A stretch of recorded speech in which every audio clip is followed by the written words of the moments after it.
Ladies and gentlemen, welcome back to Hirehood. Guys, as you see in the thumbnail today, the topic which we are going to discuss is 6 major reasons why you should register as a nurse with Australian Nursing Council immediately. The reason which I'm stressing the point now is because this is the right time to actually make the move. So if you're actually planning to move to Australia or get your Australian registration, this video is going to help you out. So the first thing which I wanted to say to you guys, there's a lot of changes recently brought by New Zealand Nursing Council. As you all are aware, I made a quick video a few weeks back. I'll place a link in the description where you could see people who applied after 1st of July 2023. You have to do 2 modules in order to secure your nursing registration. Those modules are not that hard to do it. I've done myself. It's pretty straightforward, but it might take an hour or hour and a half per module. The language is actually New Zealand language, where it is not full English, so you have to pay close attention. You have to listen to it. You have to make notes, and then to do your assessment. After individual assessment of these modules, you have to upload these certs into your profile. That's one of the things which I have to say. So if you're actually kind of looking to get registration, if you actually applied after 1st July 2023, that is one of the changes which is going to hit you, where this is an additional step which wasn't there for people those who did before 1st of July 2023. The reason is there's lots of rumors in our space, recruitment space, that New Zealand Nursing Council is actually bringing stricter rules to people those who are actually registering within the country. Unfortunately, as you know, there's 80% of the applicants who are actually registering to New Zealand Nursing Council, they're actually migrating to Australia, or they're actually getting their Australian registration straight away. On the line, they actually bring in more restrictions for international candidates, those who are actually trying to register to New Zealand. So you can definitely see in next few weeks down the line, if you haven't started your application, this is why I'm stressing out. There will be much more restrictions for people those who are actually trying to get the New Zealand nursing registration.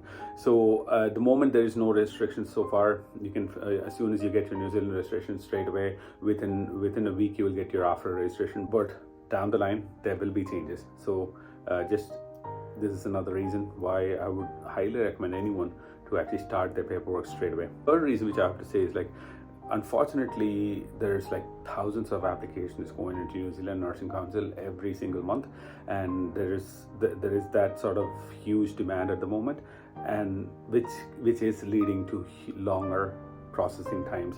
Before, it used to be 1 to 2 months, or maybe 2.5 months, you'll get your nursing registration easily. But now it's pushed to 4 to 6 months. So some candidates of ours and other people, those who apply directly, they have to wait 4 to 6 months to get the registration. So you can understand now. And at the moment, guys, there's massive recruitment drive happening across Australia. So there's bigger hospital groups, nursing home groups, disability sectors, all these bigger employers, they're actually scattering around to find good candidates. And I know personally there's 300 odd nurses actually leaving Ireland in the next few weeks. One of the bigger group of hospital, they have actually acquired 300 plus nurses, and they're migrating. So you can imagine those 300 vacancies are gone. Similarly, it happened 380 nurses from UK are actually moving in the next couple of months. So the amount of recruitment drive is humongous. If you actually look at the scale of it, in a single year, there's hundreds of vacancies have been filled immediately. So what I have to say is, because of these massive recruitment drives, the positions have been filled and the vacancies slowly start to come down. That's where the problem is, where at the moment there's a lot of vacancies. 6 months or 8 months down the line, I cannot say there might be a lot of vacancies available, and which at the moment employers are willing to sponsor for the visa, for the plane tickets, for the accommodation. All these things are paid and looked after by the employers. But just, guys, in 6 or 8 months down the line, when there is no massive vacancies, these offers are immediately gone. This is like a short-term fix for these employers to attract good quality candidates. But as soon as they fill in their positions, these offers will be gone forever. So and these recruitment drives only happen every 4 to 5 years. As you all know, that there was a massive recruitment drive in 2016, and then there was a very long dry period. After that, in 2022, again it started seriously. I don't know for how long, probably for a year there will be recruitment drives. after that, these vacancies definitely are going to fill in. And that's where you will see the employers are not interested to sponsor people, and also you won't be able to negotiate as much as you can do now. These are the negative factors going down the line. If you're delaying your processing, if you're planning to move not now, in next few months, these are the things which can actually go and hit you. But at the moment, it's fantastic. It's a golden time for anyone who's actually planning to move to Australia, where employers are in dire need. They're sponsoring everything. The visa processing times are very quicker. That's another reason. The visa processing times are extremely quicker. People are getting visa within 4 weeks to 6 weeks. They're getting their visa. So they're trying to push the applications quicker. They're trying to get these the visa processing quicker so that they can get their workforce up and running. Otherwise, at the moment, if there's a massive delays in the visa processing, I can only imagine how hard it's going to hit the employers. So the visa processing is quicker. And one of the main things which I have to say to you guys, if you're actually planning to relocate to Australia, is only take 186 visa, which is actually the best visa.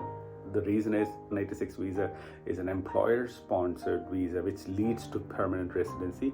If you were taking a short-term visa, unfortunately, there might be a huge risk for you when you're actually moving from these countries. Is you're leaving everything here. There is no surety that whether the employer will be sponsoring after 2 years or after your contract. So don't go for contractual work. Also, don't go for any other visa, because 186 is better, but which helps you to get your PR quicker. Also, the final reason which I want to say is you have the power to actually pick and choose the right employer, the right location, right package, right sponsorships. All these things, you have the option now, because they're short. They're willing to actually give you a higher rate of pay. They're willing to sponsor you all your visa, plane tickets, accommodation, and all these things. So you have the ultimate power at the moment. As soon as these positions are filled, the opportunities diminish as well. As it's a nature's thing. So you can see it now. There might be vacancies, but 6 months down the line, or 8 months down the line, or a year down the line, there might be very little options available. Anyways, guys, if you're watching this video, please don't forget to like, share, and subscribe. And also, if you're watching our video for the first time, just go and look at our videos. We made than 250 videos so far. We discuss so many wide variety of topics, from work to fun, and travel, all these things. So if you're actually interested to know much about our channel, just join our community through subscribing. It's free, so don't hesitate. Just click that subscribe button. Until next time, Sri Nair signing off. Bye.